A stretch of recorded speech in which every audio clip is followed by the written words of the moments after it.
pricing for profit is the single most valuable skill a business owner can learn on how to create some surplus in his business once and for all and get out of this endless cycle of going into debt and out of debt.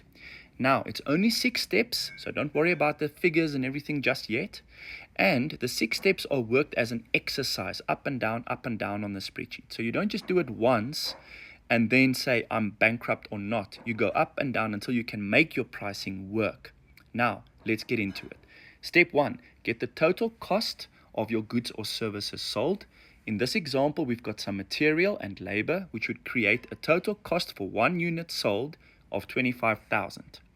Then we move on to step 2, create an estimated margin. So I'm just making it up. This is not to be confused with a profit margin.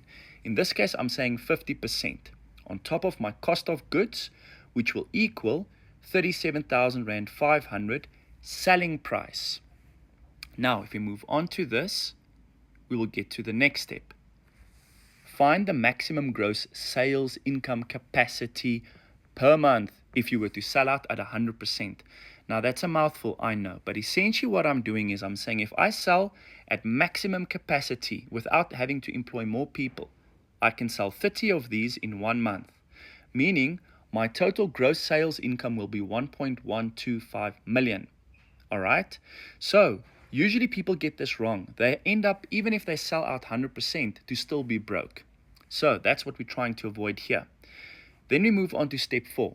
Find the maximum net sales amount. So now from this, we want to subtract 2 figures, VAT as well as our average monthly returns, allowances, or discounts.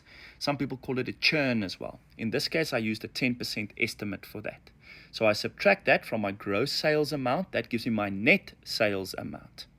But at this point, I'm still not done because I don't know if I'm viable yet, guys. In this case, I'm saying my net sales amount, I add that here, and then I subtract my usual monthly fees like marketing, profit, reserves, operating expenses, payroll, etc. These are things I will have to subtract every month.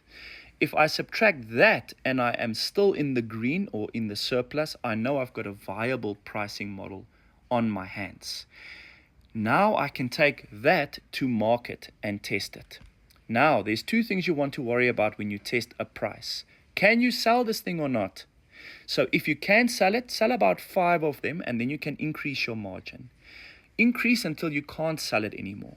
If you can't sell it, subtract some margin. So what would that look like in this example? You would go back up to your margin and you would, for example, add some margin. So let's say we can add a 60% margin. That would mean we make even more money and it's still viable.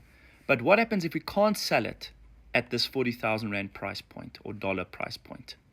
Then we would actually decrease our margin. So then we go and we say, okay, let's decrease to 40%. Are we then still viable? No, we're not even viable anymore. That means that would be too low. So then we would play around with this document, maybe make it 45% margin. Still broke, but not quite. Maybe 48%. Let's go look. Yes, we're viable. So in this example, the cheapest price we could sell for is a 48% margin, or in this case, 37,000 US dollars, or whatever figure you want to use for your own currency. This is how I would price. Now, if you want the spreadsheet, it's available in my community. Just click through, follow me, and then come join my community on School, where I will go into depth on a weekly basis, where I do workshops based on this kind of stuff. So it has been a pleasure to help you, and I hope to see you inside my community. Cheers for now.